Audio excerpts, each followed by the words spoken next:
welcome back to NostalgiaCast. I'm Darren Lundberg. And I'm Johnny Craddock.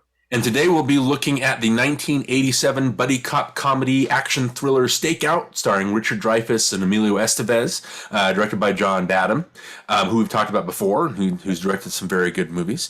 But before we do that and talk about I'm going through puberty, I guess. Just a little bit of a growth spurt. Anyway, so before we talk about that, let's go ahead and talk about our last movie. What movie did we talk about last time? It was a big one, from what I remember. Yeah, we talked about The Princess Bride. We had a good friend of ours on as a guest, and he chose The Princess Bride, which was a big movie for all of us when we were younger.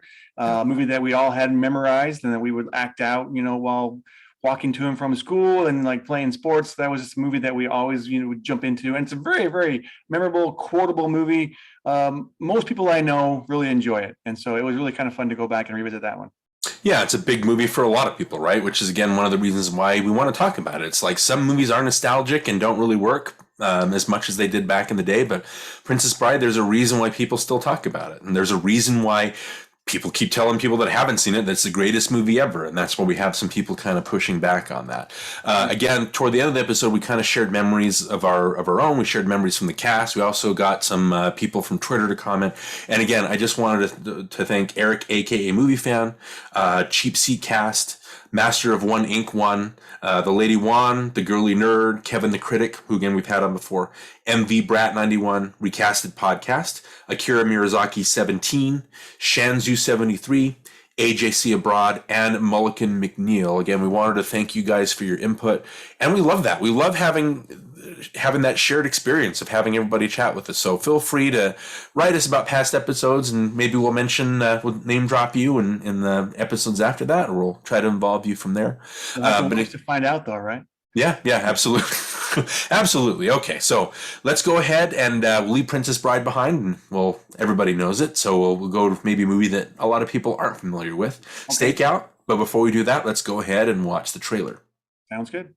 Two undercover cops on the trail of an escaped killer, staking out the house of his unsuspecting girlfriend. I think she's gone on a diet. Everything was routine. Lucy, you got some explaining to do. Until one of them stepped out of line. I was supposed to be watching the house, right? So I was watching the house from the inside. Out of the shadows. What a bozo. And into the picture. I don't believe this. You like spicy? I love spicy. I'm gonna kill him. You're nice. I'm not that nice. Look, Maria, there are things about me that you don't know. I don't know your name. Bill. Get out of the house. It's you I want. Get out of the house. Guess who this is? Cover me! Nothing going on here, just some dull old police work. Honey, I'm home. No funny stuff. No funny stuff. You used to be a hell of a cop, man. You're a cop. It was kind of, some... You've been watching me? I'm not going down with you. I hope you believe in reincarnation. Yeah, I think you're right. I screwed. Did we practice safe sex? Probably not. Stakeout. Who says a little danger can't be a lot of fun? Okay, so Stakeout, 1987, directed by John Badham, written by Jim Koff. I don't know if I'm pronouncing that right. And again, starring Richard Dreyfuss, Emilio Estevez, Madeline Stowe, Aidan Quinn. Forrest Whitaker shows up. I thought that was really fun. I forgot about that. Yeah, I'm seeing a lot of like buddy cop stuff coming out, especially, with Shane Black and The Nice Guys and all that, where certain people can't stop talking about that. I just thought it'd be fun to talk about buddy cops because we haven't talked about that on the podcast, as far as I know. So yeah, we have mentioned The Nice Guys movie quite a bit, though. But yeah, like you say, it's a good movie, and it's a good. I do like this genre. So yeah. So again, I think it's kind of like when we talked about Hoosiers, like the sports genre. It's like they're all the same. They all follow the same format, but as long as you do it right and you have the right kind of charm and energy to it, I think it works. And so again, that's why, because Stakeout's always kind of had a soft spot in my heart. Because again, it's one of those movies that I remember my mom laughing through and thinking, "Oh, she's laughing, so it must be funny." Yeah. So wanted to talk about that, especially the chemistry between Dreyfuss and Estevez. I think is just underappreciated. It's off the charts great, and it's underappreciated and doesn't get talked about enough. But as far as that goes, I don't remember seeing Stakeout in a theater. I know it was a home video staple. I think it's got the video cover. I think I've got it in the back there. You know, it's Dreyfuss and Estevez under the bed watching the lady undress. But yeah, it's kind of a, how would you describe it? Would you describe it as a dirty movie or kind of a risque? Well, maybe. I remember back in the day, Stakeout was it was a big deal. It was rated R, and so like I didn't see it for a long time because it was rated R, and so it was always like, ooh, I'm watching something I shouldn't watch because it's R rated, and so I didn't see it for a long time. But when I did see it, I don't remember it being like too bad. Like I don't remember it being like that. That wasn't that bad. You know what I mean? That's what I thought when I first saw it. Yeah. And I think it might have to do with, again, hitting, you know, all the requisite beats and things like that. And it's interesting that it came out the same year as Lethal Weapon, which probably cemented the buddy cop genre. That's where, I know it has its precursors, you know, In the Heat of the Night, 48 Hours, Beverly Hills Cop, I guess, can even count as a buddy cop, even though it's 3 guys instead of just 2. Yeah. But again, the memories of Stakeout, I remember specifically my mom really laughing hard. You know, I think the best sequence probably in the whole movie is when Dreyfuss is being chased by the other cops. You know, he wakes up in Maria's house and he's trying to get away from everybody. He's got the pink hat and the shawl or whatever. Yeah. And he's outrunning everybody. He outruns a dog, and then he's on top of that the garden house, and it falls, and he lands in the garbage, and then another car comes up, and he hides, and then Estevez pops up, come on. And you see Dreyfuss's head pop up, and it has the music sting. I remember my mom really laughing at that. It's got a lot of funny humor. So again, you said that when you saw it the first time, you don't remember it being bad. You just remember, you know, that wasn't bad. You know what I mean? Had it earned a reputation before you watched it, or is it just something that you came across? Yeah, for some reason, people were talking about like I guess the partial nudity that was in it, or the you know, like I say, them watching her undress, that kind of thing. And so I was always kind of intrigued and wanted to see what it was all about. And so when I finally did see it, I was like, well, that didn't really have any nudity in it. You know what I mean? Didn't really show anything. Like it barely shows like side boob, I think, but there's like nothing too risque as far as I'm concerned. Yeah, even the lovemaking sequence is kind of the thing where they move out of frame, and then the curtains kind of get in the way, and then it cuts to Estevez sitting across the street. You know, you know, you never, they just curtains and yeah, exactly. So, you know, we talk about the buddy. I guess I kind of wanted to go over, and people know this already. It's not like this is a brand new thing for them, but buddy cop, the genre. Again, you say that you like it. It's a staple. It's you know, it's a genre that's been around for a while. And again, I think it just depends on how well you do it. There've been some really good ones, some classic ones. There've been some really terrible ones, which we can talk about. But I guess the basic thing with the buddy cop is it's, you know, I guess Roger Ebert describes it as a onesie movie. I have it here, his Rush Hour review. His paragraph says, Rush Hour is our reliable friend, the onesie movie. It's pairing 2 opposites, like in Rush Hour. One's a legendary detective from Hong Kong, and one's a Los Angeles cop, and one's a Chinese guy, and the other's a black guy, and one's a martial arts expert, and one's a wisecracking showboat. Neither one's the originally casting idea, but together they make an entertaining team. You know, it's that kind of, they're polar opposites. It's, you have the one partner his life is in shambles, and he's kind of reckless, and he doesn't play by the rules, and then you have the other partner who's like the steady at home, and he's the voice of reason, and then they kind of clash, and that's like a screenplay staple. Like, you don't want to have your characters like get along the entire time, because that gets boring, right? Right. So you definitely have to have a little bit of conflict in there. And then over the course of the movie, you know, if it's a pairing like in Rush Hour or Lethal Weapon, where they're kind of thrown together and then they don't like each other, you know, gradually they start to appreciate each other and they like each other as a team, and the chemistry starts coming through. So that's like the typical. There is a YouTuber, a writer by the name of Brandon McNulty. I watched this. It's a little 8-minute clip if you can find it. It basically talks about how to write dual protagonists, which is an interesting thought, because, like, when you think of protagonist, Johnny, what do you think of? Like, how would you describe a protagonist in a movie? Well, it's the main person who's trying to accomplish their goal. Right, and kind of guides the plot, right? Mm-hmm. But when you have, like, you know, a Men in Black or Lethal Weapon or In the Heat of the Night or, you know, Bad Boys, Kiss Kiss Bang Bang, that kind of thing, Alien Nation, you know, that kind of thing, where one's a human and one's an alien. I think Bright, that was out with Will Smith just recently, is kind of the same thing. But, you know, when you have those two protagonists, you can have them both going for goals, right? After this, maybe the same goal, different goals. But Brandon basically talks about 7 different things that when you're writing dual protagonists that you need to accomplish. His first one is you have to have them with meaningful differences. So if we were to look at Stakeout, let's look at Stakeout as this example, and we'll see how well it fits, I guess we could say. Okay. Meaningful differences. What I noticed is the Dreyfuss character, the Lychee character, he's kind of, again, you get it in his relationships. He's takes chances. That conflict comes from, I think the first part is you see them in conflict is when they're at Maria's house, that sequence, and he's looking around and stuff while she's in the house, and you've got Reimer across the street yelling at him like, she's in the house. What are you doing? Are you crazy? Yeah. He does that through the whole movie. So that's a character trait. And that's probably a reason why the Lychee character, he can't keep a steady girlfriend, right? And that's why the Estevez character, he's got like the Reimer's character. He's got like the home life. He's got the wife who's understanding, the kids. He's centered. So you have that conflict. So typically you have a by the book partner and a fly off the handle partner.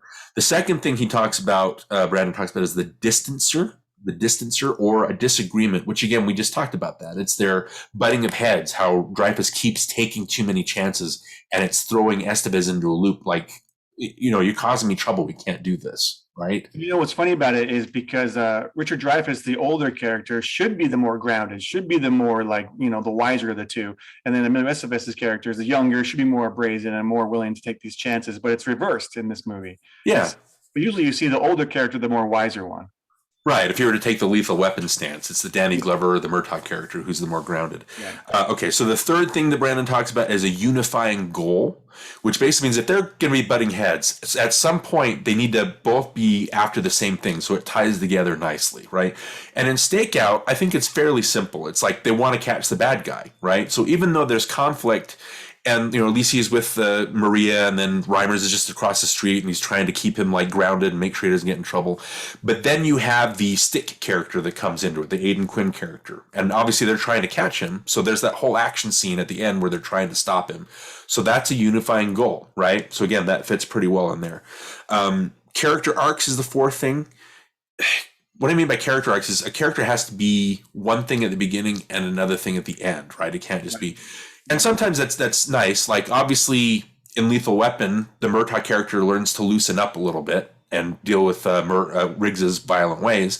And then Riggs in Lethal Weapon learns to kind of ground himself. And he's suicidal, but the Murtaugh family and Roger gives him purpose. And so that's the character arc. So what would you say? You want to see that transformative change. Yeah, absolutely. So what would you say is the transformative change in Stakeout? Like, do they both have an arc? Or is it just one of them? And again, it's not necessarily a problem if they don't both have an arc. It's funny. You don't really see a change too much in either one of the characters. Like, I think the way they are in the beginning is how they are at the end. Like, I don't see much of a change. Do you?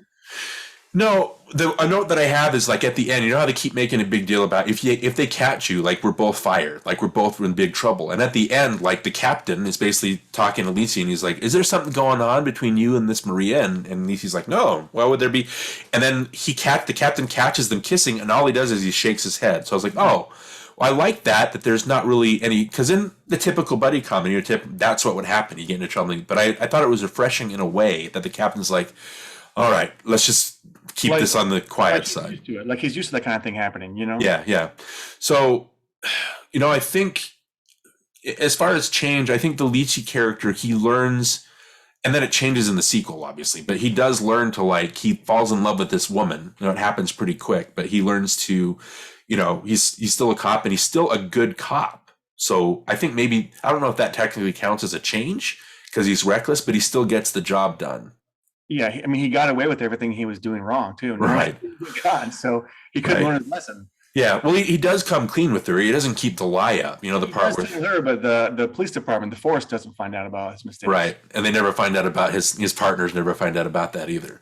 So yeah, I guess I don't know if that's necessarily a problem. I mean, because they do solve their goal, right? They do achieve their goal at the end. They captured the Stick character, but again, I guess you could concede that as a flaw. And again, the Estevez character, he doesn't change at all. He's the same at the beginning than he's at the end. Yeah.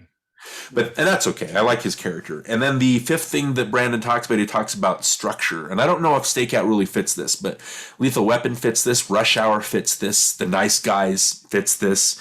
In the Heat of the Night, The Hard Way, another John Badham movie, which is a good buddy cop kind of take.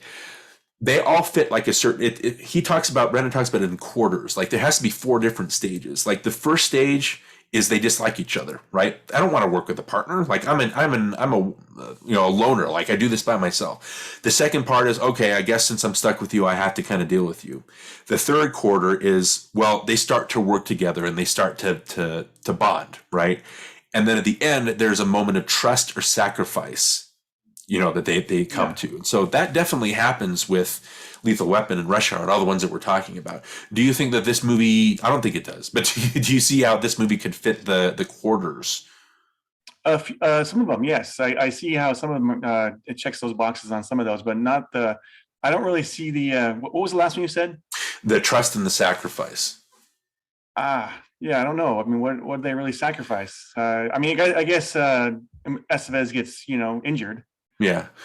Well, there's the part where he's lurking outside and he's trying to like get a bead on Stick, and Stick sees him. There's a whole part, and then Dreyfuss punches him out because otherwise he would have been shot and killed. And they put him on the couch, and there's a part where Stick puts the gun into Reimer's face, right into Bill's face, and he's going to shoot him. But Reimers doesn't, he's stalwart. He doesn't break. He's like, well, if I'm going to die, this is what I'm going to die for. This is my job, right? So there's sacrifice there. I just like that there is that partnership, that they do trust each other. The part where the Estevez or Reimers goes off with the BC character, and then Lisi goes off after Stick, stuff like that. So they do trust each other to get the job done. Yeah. But they're partners. Forgiving about being punched in the face twice. So yeah, absolutely, not once, buddy, but twice. And then he also talks in the structure about backstory reveals. I know, like Lethal Weapon, there's that part where, after their Riggs goes to Murtaugh's house for the first time and they're working on the boat, and then when Riggs leaves, he tells him about, I was the only person that could take certain shots. Like I could hit people from a certain, stuff like that. So you do get their backstory that comes out, so they like each other. I liked in this one how there was backstory, but it kind of came as like, so there's the part where Lichi goes home and he finds out that his girlfriend has left him. And he's talking on the phone with Reimers, and Reimers says, have you cracked the seal yet? And it cuts and it has like Lichi with the bottle. And I think what they're doing is there's a bottle, like he would have broken it out as soon as he broke up with his girlfriend, right? Yeah. So they have that little backstory. So they have a history. It's not like they were just partnered together. That's one of the things that I liked, is it seemed like they were friends for years. Yeah, they definitely have a chemistry on screen. But I would say they didn't delve too deeply into the backstory. Like you didn't get much of it. Right. Do you think that's more of a case? I know a couple episodes we talked about like Speed, like the Jack Traven character is just defined by what he does. He doesn't need a backstory. Yeah, it could be. It could be a screenwriting thing, but I enjoy the backstory. I want to know who the characters are. So it's hard for me to get involved in the character and invest my time with them if I don't know who they are. Right. And I guess that's one of the drawbacks is with this movie, it's more with Stakeout, it's more of a surface level movie, which there's nothing wrong with it. It's an entertainment, right? And it does its job, but it doesn't delve as deep. And maybe that's why Lethal Weapon is a little more indelible, because we get to know the characters fully. Right. But again, most buddy cop shows or buddy cop movies are not quite as deep or don't delve quite as deep into that backstory. The sixth thing that Brandon talks about is they share the ending. And we've kind of mentioned that already, where Reimers and Lici, they're both after trying to stop the bad guys. He mentions in Lethal Weapon how Murtaugh and Riggs, they both shoot the Gary Busey character at the same time, right?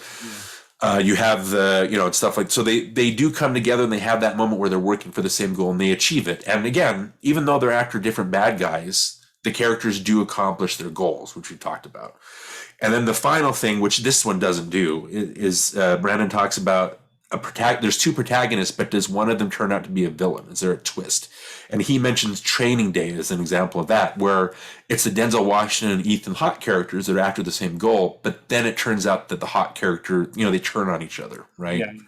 So there's that. So, Brandon talking about, the dual protagonists and writing him. I don't think you absolutely need to hit all these beats. It just kind of makes it more interesting. But I think maybe it would be weird if it turns out that the Reimer's character was really a bad guy and in with the bad guys. You know what I mean? Yeah, that would have been weird. I agree. Yeah, so I don't know if that would work. So again, I think it hits kind of the requisite beats that we're talking about. But we talked about Dreyfuss, we talked about their chemistry. What about the performances? How do you think everybody did? If we were to talk about the four people, Dreyfuss, Estevez, Quinn, and Stowe, how do you think that they did? Well, I think they're fine. I do agree there is chemistry between the two actors, Dreyfuss and Estevez. I like Dreyfuss, but for some reason I like him better in another Stakeout. For some reason he's more tame in the second one. I remember him being that way anyway. This one he's almost too outlandish, and you're almost kind of like, I almost don't believe it. I almost don't believe that the guy who's of his age, who's doing these crazy things, even though it was kind of like an accident and he kind of fell into it, and I think he would have like wised up and said, you know what, I got to step back and not do that. I almost didn't believe it, and so like, I don't know. I'm not sure I liked his character as much as I wanted to. Well, it's interesting. I do like that it's, Richard Dreyfuss, you don't usually think of him as an action hero. You know what I mean? Even though he did go toe to toe with a shark in Jaws, obviously. But I think the part at the end when he's fighting and, or the part where I can't remember. It's like Maria's friend's boyfriend comes over and Chris has to step in and basically he trips the guy and leans on him and picks him up. And I do buy him as somebody, and that's a screenwriting thing too, I think, is you buy him as somebody who could take on a bad guy. He's not like a wuss. He's very capable at his job, But I did buy him as an action star. It's not like seeing an old fuddy-duddy try to shoot people and make it work. I think it actually does work. Estevez, I think Estevez kind of has kind of the thankless role. He's kind of the straight man. Yeah, I was going to say I wanted more of his character. Like I want to see him more than I did. Right. And he gets a lot of more funny lines in the second one, I think. Yeah, I agree with that too. Yeah.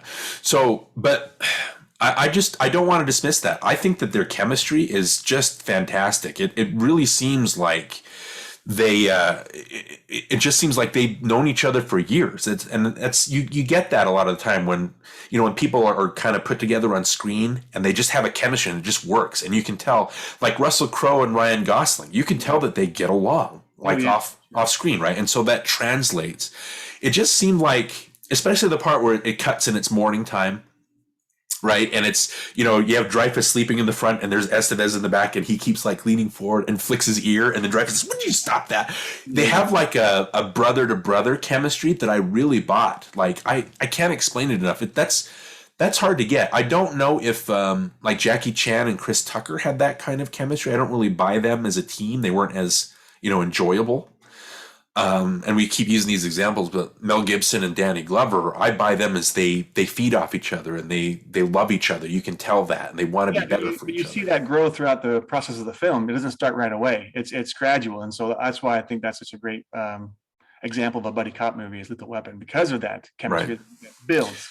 Yeah, I think if anything, Stakeout probably is most similar to Running Scared.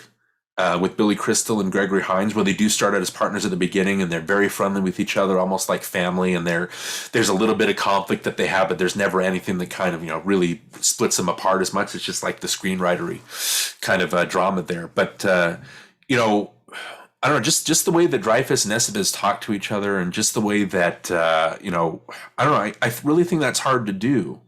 And I know that, let's see, trying to find my note here. I know that Estevez, when the note that he had, he says Stakeout is really the first time that I play an adult character on screen. He says also he'd never really done comedy before, so this film was a real learning experience. Richard's timing is impeccable, and in working with him, I really gained a sense of what comedy is all about and how important timing is. Okay. And Dreyfuss had been at this for a while, and he was a good dramatic actor, and he was a good comedic actor. I think he won the Oscar for The Goodbye Girl, so he can do the Neil Simon dialogue. Yeah. So Dreyfuss, and later we see that, like in Mr. Holland's Opus, like Dreyfuss is he's incredible in Mr. Holland's Opus. He's able to sell like that 30, 40 year stretch of time. Right. Just with his body movements and makeup. And so he's very, very good. Estevez isn't quite up to his level, and so maybe that's why Estevez isn't asked to do more, I guess. At that time, he wasn't, you mean? Yeah. Because I actually think Estevez is a pretty good actor as well. Yeah, I mean, he's I don't mean to say that he's like not good. He's not quite as seasoned as Dreyfuss is. As it was during that time of that movie. I see. Yeah, at the time. I did hear the Billy the Kid laugh though. Did you? I did hear the. Yeah, every now and then it would come out. The cat dog prank in the car. Like. Oh my gosh.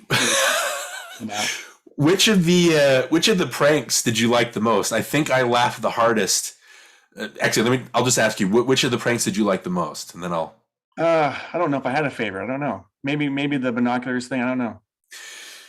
I think it might have to do with the way that it's played. I like they're just very rascally and they're mischievous with each other. I like that the what are their names? It's the other team. You have Lizzie and Reimers, and then you have Pismo and Coldshank, the Dan Lauria and Forrest Whitaker characters. I like that they put the dog crap in the fridge. the cat thing, the feral cat thing is funny, especially the way that it chases the dog off and they get so upset. And I think that's the main Billy the Kid laugh that comes out. But the part, just the way that it plays, the Dreyfuss character, he talks to Maria on the phone and then he's upset because he realizes he's being recorded and he tries to run to the other house and steal the tape. And he's just upset with himself. And the way that scene plays, where Estevez is like, I know they're up to something. I just know it. And he puts the binoculars up and he turns around and then Dreyfuss just, yeah, I have an idea. And just the way that the way that it's shot and the way that Estevez turns around, just, I don't know, the way that Badham does it, you have to have a light touch with comedy. And I think the way that the reveal of the makeup around the eyes was very, very funny. And it's even funnier when Reimers goes off to clean it off and then Dreyfuss sees something going across the street. So he runs down and then Reimers runs back on. And again, you get the shot of the eyes and it makes you laugh again. You can't clean it off, right? Yeah. So I really like that back and forth. I guess the thing that I noticed too in the movie is whenever it would cut to the Aidan Quinn character and the violent escapades that he's on, it seemed to grind the movie to a halt, it seemed like. For me, I know that in Ebert's review, he said that you have the violent parts, then you have the comedy parts. And he said that the comedy parts really worked for him, but the violent stuff didn't. And I kind of see it because the rapport between Estevez and Dreyfuss is so fun. The little contests and little pranks that they have with the Laurie and Whitaker characters, it's really, really fun. The romance is fun and it's charming. So whenever it cuts to the violent stuff, it is kind of jarring. But it does set up that tension for the very end. So what did you think of Aidan Quinn as the bad guy? I made the comment to my wife that I thought he was okay, and she was like, I don't like him in this. And I was like, oh, I thought he was a pretty good bad guy. He was younger, and so he looked, the part, I thought, and he had it in his eyes. I could feel that he was like, reaching for it and going for it and giving his all in the character and everything. Yeah. So I bought it, but not his best performance in the world, but he was pretty good. Yeah, he had the crazy eyes, I thought. I even thought like the part when he shows up at the end and he's clean shaven and he's in the sweater or whatever. I thought this guy's good looking. He's a good looking guy. Like you would trust him. In fact, I didn't know it was Aidan Quinn until he shaved. In the first scene, I didn't know it was him. And I was like, oh, it's Aidan Quinn. Right, exactly. And knowing him from like Sherlock and Legend of the Fall and that kind of thing, it's like, it's weird watching a bad guy and then seeing him turn good and be. You're so used to these people being bad, like Kurtwood Smith or James Gandolfini. You're so used to them being bad guys that when they or Gary Oldman especially, when they turn good and charismatic and charming, it's like, wow, they're really warm. I haven't seen this side of him, and it's the same thing with Aidan Quinn in his later roles. Right. But the thing, and I'll keep coming back to it, it's the writing that sells it, because you have. What was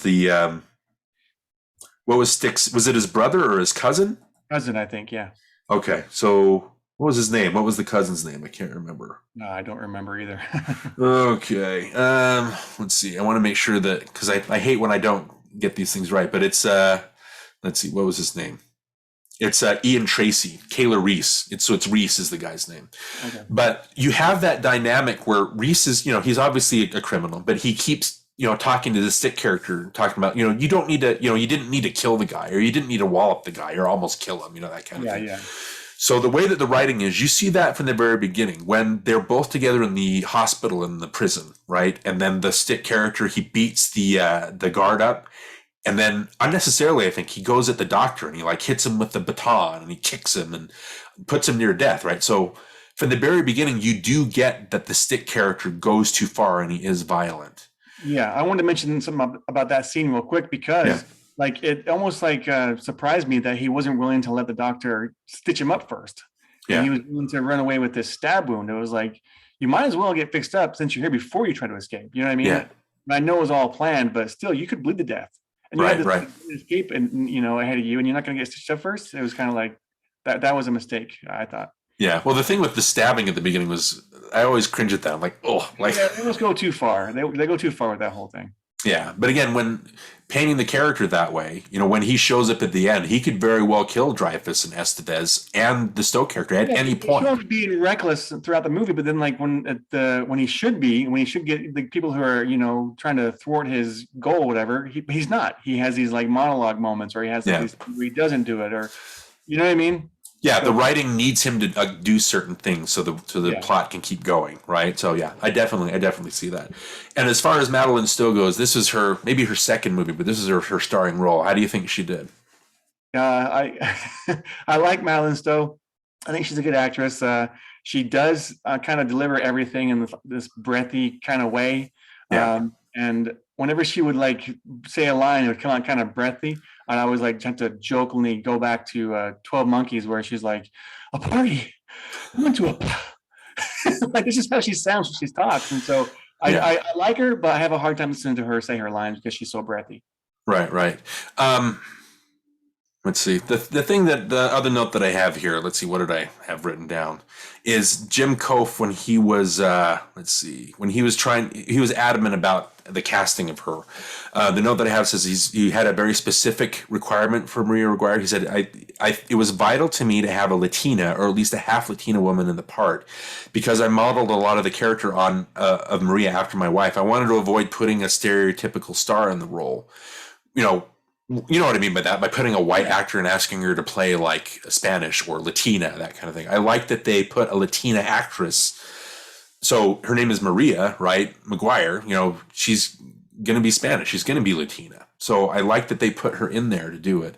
As a first, I think she's really just required to be pretty, and she's gorgeous, and we know her from Last of the Mohicans. We know her from Unlawful Entry and Revenge, with Kevin Costner, the Tony Scott movie. But the thing that I liked, again, going back to the Kof screenplay, I like that they did give her kind of, they made her human. Because the part where, Dreyfuss, she calls Lychee nice, and he like kind of recoils against it. And she basically says, sometimes a girl could use a little nice. And you get that because of her relationship with the Stick character, right? Yeah. And I like the part later where Lychee calls her and he says, I can't see you anymore. And there's a scene where you can just tell that she's heartbroken because she finally finds a nice guy and he doesn't want to be with her. So you could see all that emotion in her face, I thought, about how she just can't find the right guy and she's kind of doomed to be with pricks, I guess. Sorry. I'm just thinking about all the times in the movie when she's kind of like violently, shook or something, like when he does kind of come clean and tell her that he's a cop and she gets mad at him, and then she discovers the whole Stakeout house next door, and then he goes in the street and grabs her and starts shaking her 4 or 5 times, like shakes her. We're like, geez, okay, we get it. Shaking her. And then of course, Aidan Quinn's character has to like, forcibly kiss her and, force himself on her. Yeah. And it's just the whole awkward kissing with Dreyfuss and with Aidan Quinn. Like, I just felt like, what was it with the kissing scenes in the 80s? They were so weird and awkward.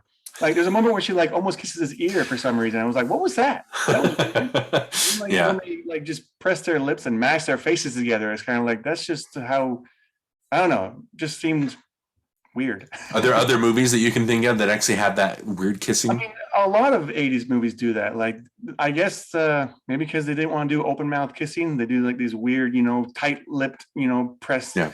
And they just smush their faces together, and you see that and you go, that's not how people kiss. Well, the thing that comes to mind is I always think of Schwarzenegger movies, in The Running Man, when he's supposed to kiss Maria Conchita Alonso, and he's like the size of his head is the size of a tree trunk, and so her head kind of gets enveloped in it. Or later when he's kissing Penelope Ann Miller in Kindergarten Cop, it's like he's so strong. Schwarzenegger's face is so strong that he could break this woman in half, and so there's kind of he's going for it, and the girl's like trying to back off because he's a little too much. So I guess I kind of know what you mean about the kissing. The violence towards her, like she even gets smacked in the face at the end, like she's beat up, and that happened a lot back in the 80s too. There's a lot of men characters slapping the women characters around. Yeah, the girls kind of had these glass jaws. Did you like though? She wasn't just a damsel in distress. I liked that she did come and join the fight. Like that she fought back. Yeah, that was good. Yeah, or when she, he's like, Stick says, "You're coming with me," and she's like, "No, you're going to kill him. I'm not going to let you do that." Like she stands up to him, and that's what kind of gets her punished for it. So he is kind of a mean streak, and a lot of that, with the Dreyfuss shaking her, that's funny because I do agree that's a little too much. But there is that thing of abusive relationships where you do kind of fall into that crutch where you are terrified of this person, even if they're smaller. They just have some kind of hold over you. And I do think that gets across, when he hits her or stuff like that. And I do like that she's not, like I said, she's not a pushover. She just doesn't just stay on the sideline. She does go and help Chris and help save the day in a way. And so I do like that she has agency. Whereas a lot of times, and again, it's the same thing. I have that exact note. We talked about it. When Dreyfuss is catching her in the shower, I wrote down, of course, there's going to be a moment in an 80s movie where the main character has to perv over the girl. You know what I mean? It's just one of those, like, it wouldn't stand now because it's a little too creepy crawly kind of thing, stalkerish. But 80s movies, it's just funny seeing that in there all the time. Yeah, I agree with that. There is something I want to say about the script. There seemed to be a lot of dialogue and lines that were like just this 80s slang that you would hear, like, I don't know, like hard on or boner or boner. They say those things a lot, and it's kind of off-putting because you're not used to hearing that anymore. And so, but back then, that's what they would use for their derogatory slang. You know what I mean?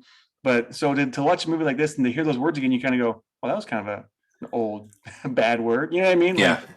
Like, archaic. Yeah, very. Yeah. Yeah, that kind of thing. Did you like the? Again, there's some.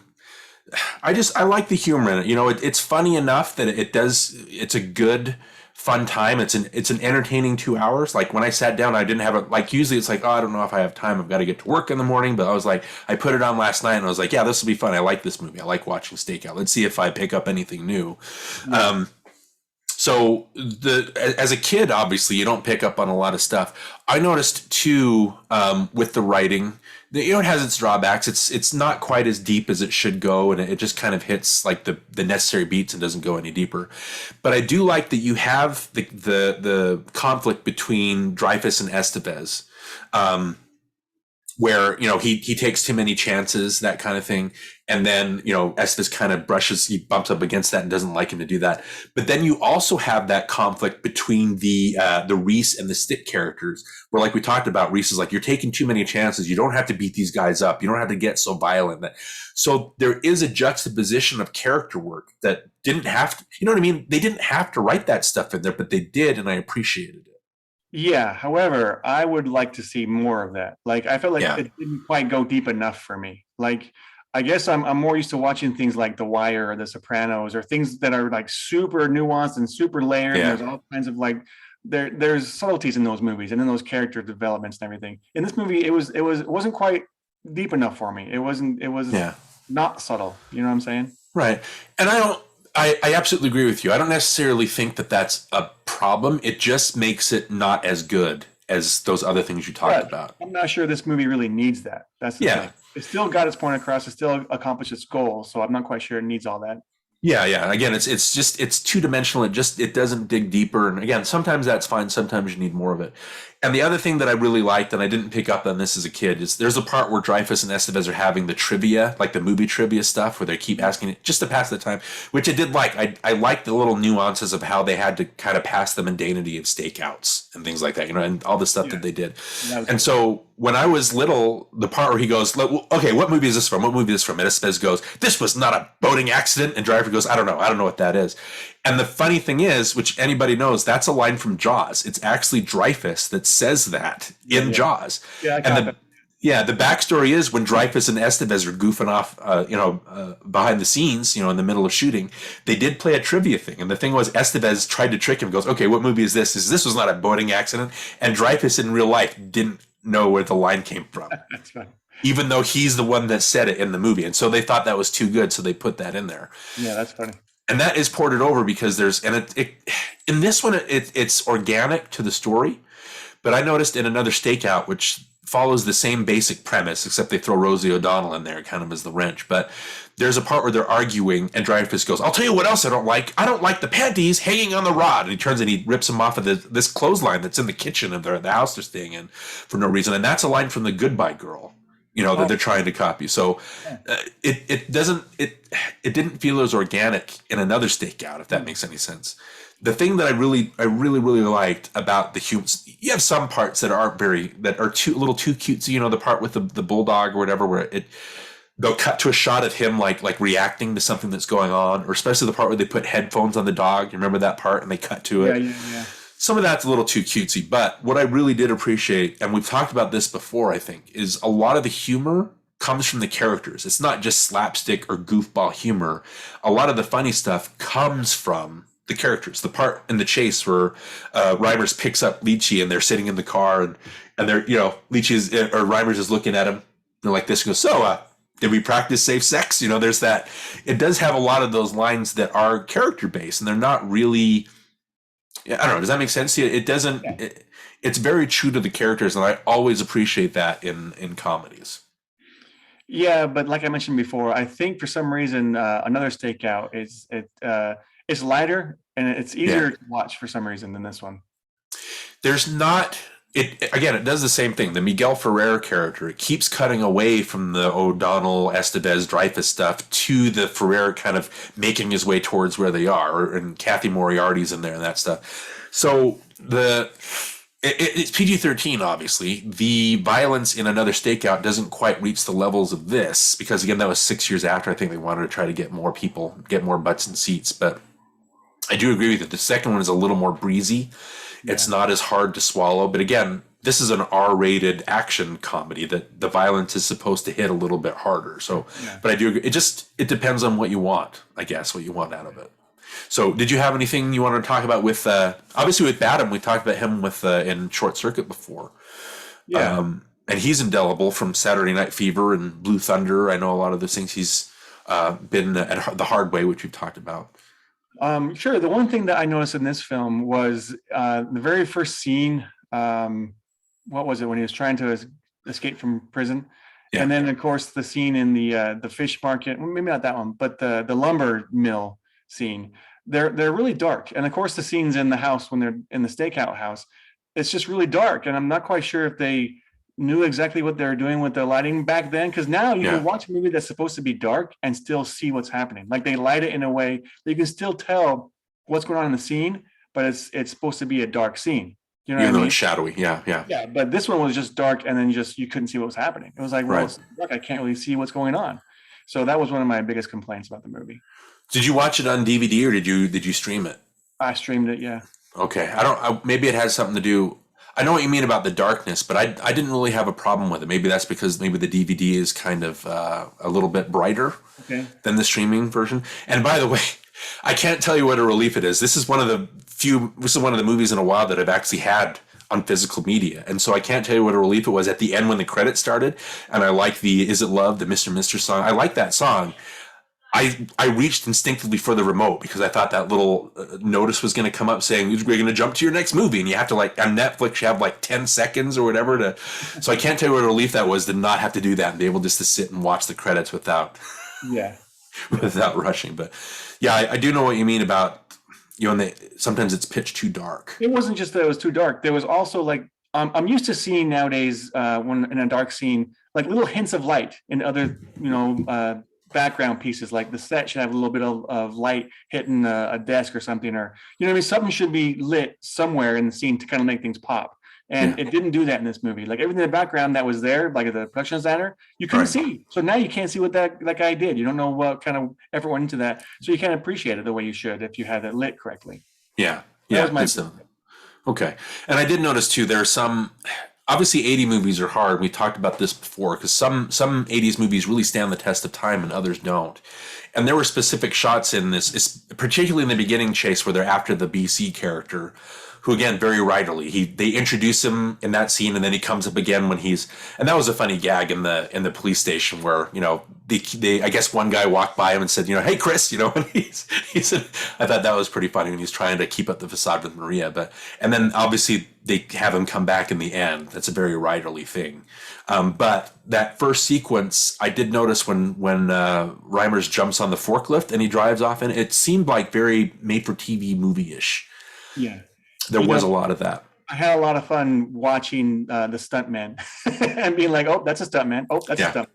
That was kind of... the Dreyfuss jumping into the water and the pier is like, oh, that's not Dreyfuss. Yeah. They cover their head on purpose when they jump so you can't see their face. Yeah, so you can't tell. Yeah, that's a good...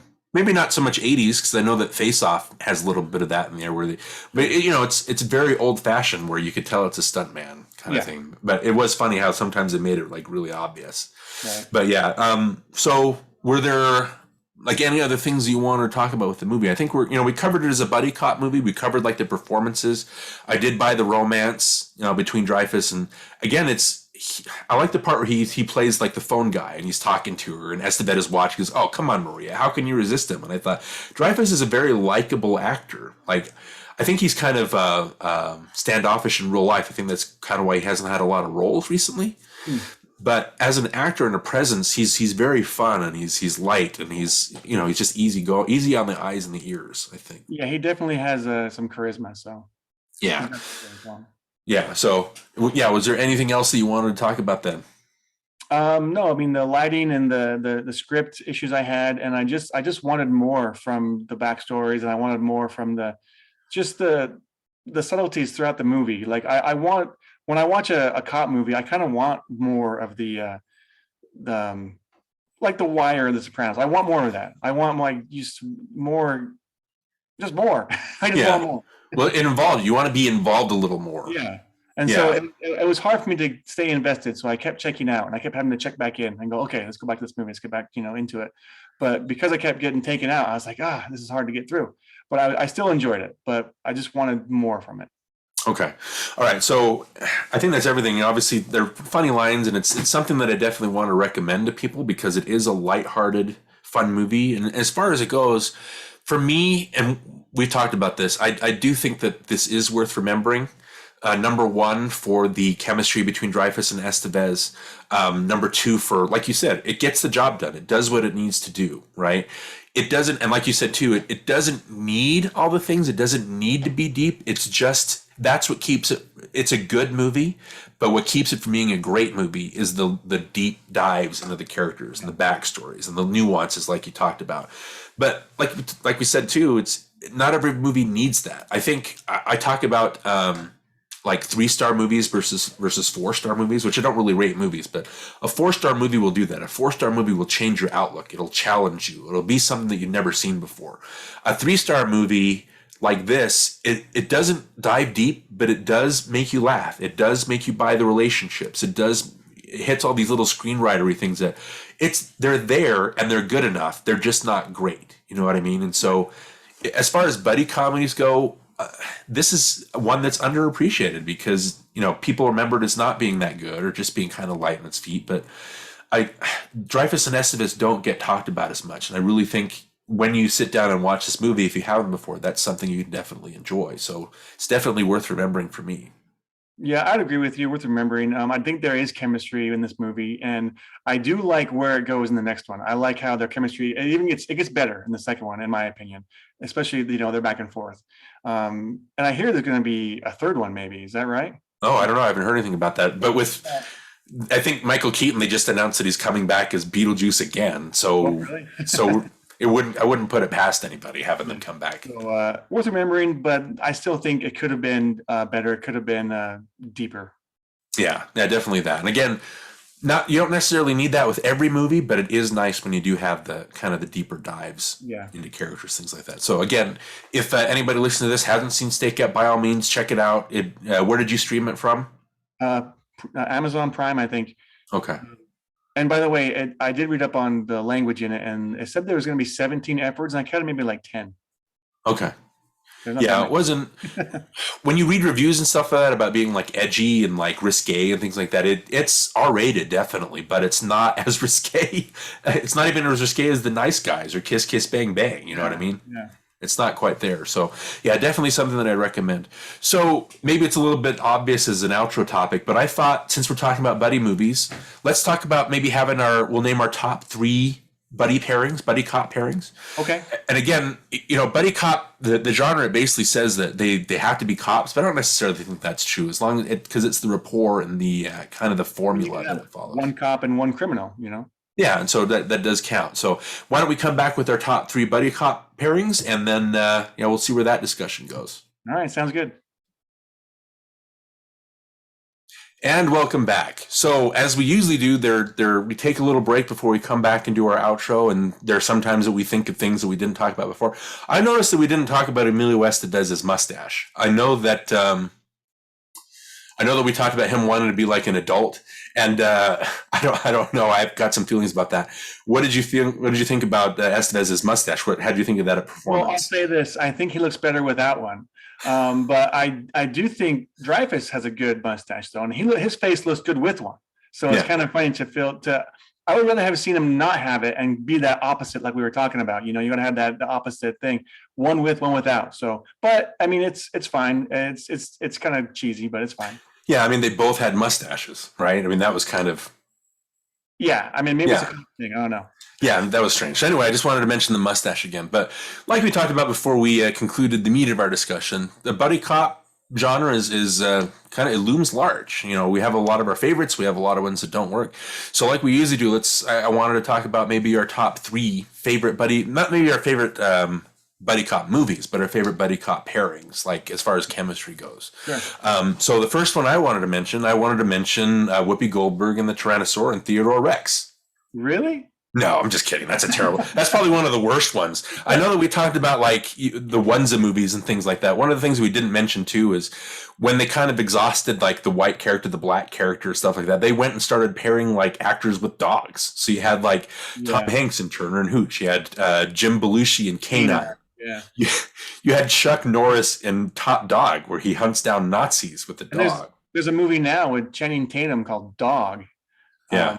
Which, by the way, it's the worst title in the world. Just Dog. Kind of tells you everything. Right. So yeah, there are good buddy cop movies and bad buddy cop movies. So I think the first one that I wanted to talk about, and we talked about it during the episode maybe, but just briefly, Men in Black. Okay. It's one of those things. I adore the chemistry between Will Smith and Tommy Lee Jones. I think Tommy Lee Jones is such a grump, usually, and it's like we talked about with chemistry and actors really hitting it off. You can tell that Will Smith kind of inspires Tommy Lee Jones a little bit, and he's more playful. It's not like. There's a difference between Will Smith and Tommy Lee Jones and Jim Carrey and Tommy Lee Jones. Very famously, Tommy Lee Jones told Jim Carrey one night, "I don't sanction your buffoonery. I don't like you," stuff like that. And it's just interesting. Maybe he mellowed out, but Will Smith does kind of lighten him up. And they do have that fun. You have the grumpy guy and you have like the green character who's not trying to, and he's wisecracking a lot. And that's probably the movie where Will Smith became an actual star for me, where you could just, some of the stuff in there that he was able to pull off and a lot of the lines, it's just their chemistry is off, like I said, off the charts good. And so there is that dynamic. I like how they have like, he tells him like, don't ever call me kid or sport or son or anything like that. And then the whole movie, they call him like other things like junior and things like that. So we've talked about Men in Black before, but that's a very well written movie with some very fun chemistry in it. Yeah, I agree. That's a very good pick. Yeah. Okay. So what was your first choice? All right. It's not a buddy cop, but it is a buddy movie. And I was hoping you wouldn't pick this one because I didn't want to have a match. But anyway, Midnight Run. I had to do that because Rob De Niro and Charles Grodin, the chemistry they have in that movie is just off the charts. It's so good. The reactions, the deliveries, everything just everything about it is so well done. Charles Grodin's deadpan, deliveries and De Niro's frustration. You can just see that he's frustrated, and the whole thing is just so funny. And the script is so well written. So Midnight Run for sure. Yeah, I did have that as one of my choices. So like we talked about before we started, I do have some backups. Midnight Run, if I had to, as far as buddy cop type movies, I think Midnight Run is my number one Yeah. buddy cop. Just the George Gallo writing, the Martin Brest direction, just like you talked about, the chemistry. It's so funny watching Grodin, just his deadpan and his prodding, and you could see like De Niro like just getting so mad to the point that he's going to explode. And the thing that's the absolutely great about Midnight Run is that before that, De Niro was like a terrifying actor. He loomed large. He like towered over everybody. And just seeing him be able to do funny and being him like do like vulnerable. There's the scene where they go to visit the Jack Walsh's character, like his family, and there's where he sees his daughter again for the first time, and it's one of those things where like they're funny and stuff like that, but that scene, it cements the whole movie as this. It's real. It brings humanity. Yeah. Absolutely. This means something. It's not just a funny movie. Without that movie, it would have been maybe Stakeout level. You know what I mean? And like we talked about with Stakeout, was there is an arc in this one, especially with De Niro's character. He goes through that whole transformative change that Stakeout didn't maybe have. But so anyway, yeah. So Midnight Run for sure is definitely a good one. So the next one I wanted to mention, we can't go without mentioning it. Let's talk Lethal Weapon. Okay. we talked about it in the episode. We talked about what makes that partnership so indelible. Obviously, there's stuff going on with Mel Gibson since the Lethal Weapon movies that we don't want to talk about. All I can do is just focus on the Mel Gibson that I knew from movies before all the troubles came out. And I know Lethal Weapon was the movie that made him. You had Mad Max and the Road Warrior, those kind of things, but Lethal Weapon is the one that made him a crossover star. And there is, for that first Lethal Weapon, the first two Lethal Weapons, they're kind of on par for me as far as quality goes, because the first one is dangerous and it's sad, and the Riggs character is very suicidal. And like I mentioned before, I love that the Murtaugh softens him and humanizes him and kind of, I like that, first of all, it's a black-white relationship, and instead of doing the stereotypical thing and making the black character be the reckless guy or the one that's breaking all the rules, Danny he's settled and he's got a good family and they're wholesome and they love each other. And the Riggs character sees that and it rubs off on him. He becomes a part of their family. It humanizes him. It gives him something to live for. And I think all that stuff we talked about, how it deepens their relationship, and they're funny together. You can tell that they love each other. Even today, when people try to prod Danny Glover in real life about what he thinks about Mel Gibson, he's my friend. Like, that's what he'll stick to. He won't go any farther than that. And I think with Lethal Weapon 2, what I like about that as a sequel is it's more fun and it's more lighthearted. But toward the end, when it gets serious, it does bring the Riggs, his dangerous side back. And it has a lot of good callbacks. So I think it works very well as a sequel. Lethal Weapon, is that a movie that has been a part of your life for a while? Oh yeah, like Lethal Weapon, definitely. I would say it's probably my number 2 as well, but I have a backup, so I won't go ahead and say Lethal Weapon. But very good, very well done movie. Very good with the chemistry between those two, and just the whole movie itself. It just takes you on a journey, and I love it. Yeah, and I do want to mention Richard Donner again.